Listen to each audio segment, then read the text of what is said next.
Hey, Shalom, welcome back to the channel. Hey, crew members, shout out to you all.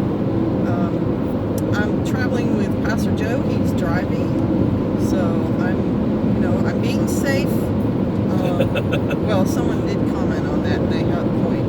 Anyway, I wanted to let you know I've lost 12 pounds this summer, and I do think intermittent fasting has helped that, but I think I lost that because we changed our diet a bit, and I definitely upped my activity from wintertime by making myself. I'm gonna turn that a little bit right there because that's kind of disconcerting.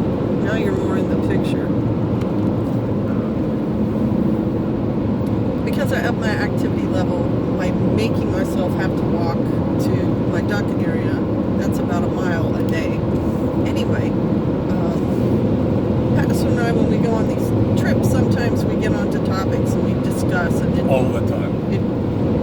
Sometimes it doesn't matter. It happens.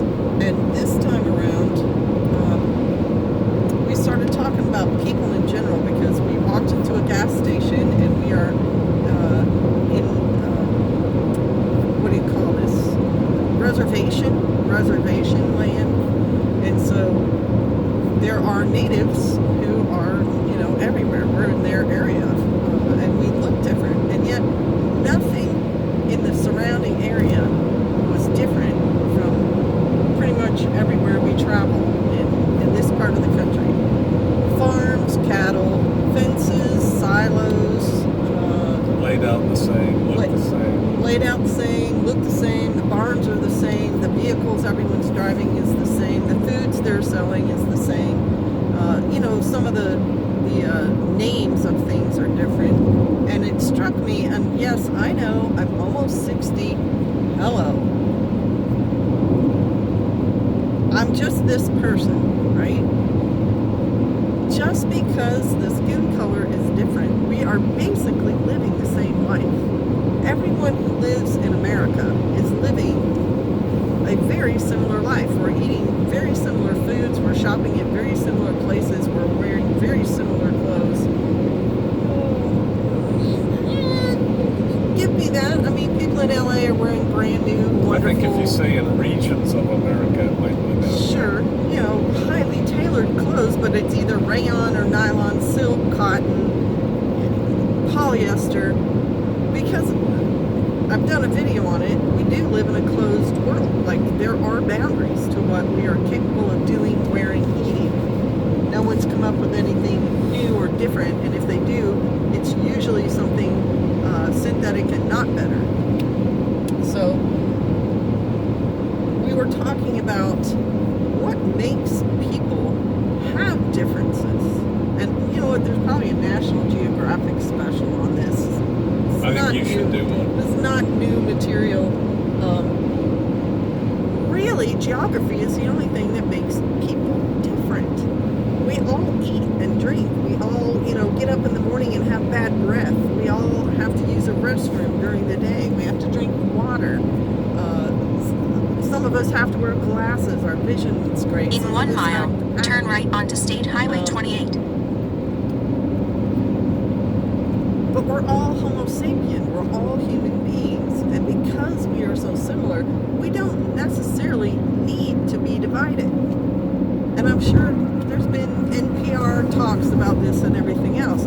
Because at the heart of all of that is, the racism that's being touted, pushed right now. Fomented. To try to drive a wedge between us all.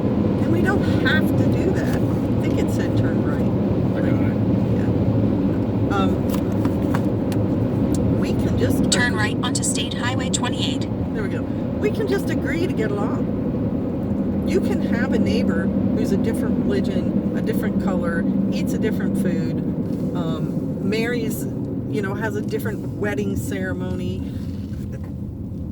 You don't necessarily have to be in 6.2 miles. Turn left onto State Highway 28. With that person. You don't necessarily have to hate that person or even disagree with that person.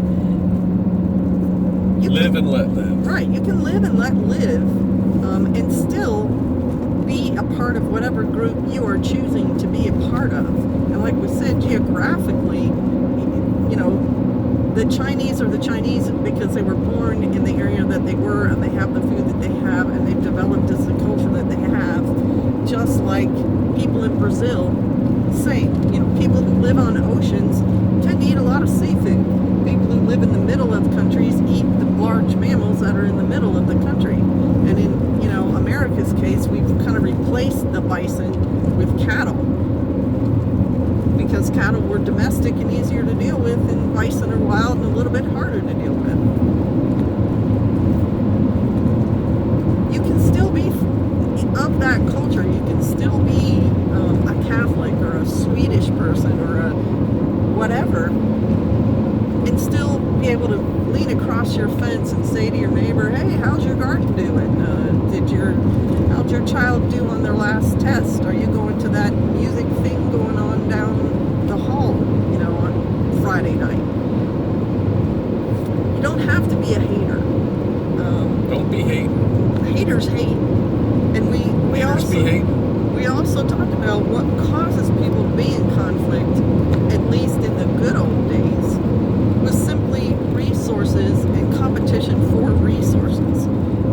If your little, you know, village has 10 people and you're able to feed yourselves in your immediate area, that's not a problem. And you establish the yearly habits of how we go out and we pick the blackberries, and in a certain month we pick the apples and we trim the grapevines and things like that.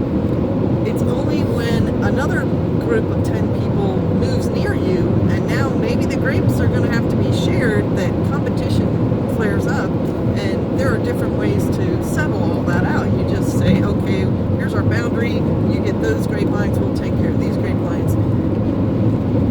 But it does get bigger and bigger and bigger, and now we have conflicts happening on national levels where our media and certain of our politicians are trying to put us in competition with each other, because one set of people wants to take over how everyone else is living their lives, and there's a fundamental disagreement right now in our country about that. And politicians arise from there needing to be representation for groups. If you have 100 people and you're going to have a meeting with that other group of 100 people, it's harder to sit there and have 100 people trying to talk to each other. Whereas if you just say, all right, Bob, this is what we want, here's our 5 main points, go talk to Jim over there, he has their 5 main points, you all come to some conclusion and let us know what happens. That's how politicians arise. And it just gets bigger and more complex the more people the representatives represent. So that's what we've been talking about. Light stuff, you know, comedic.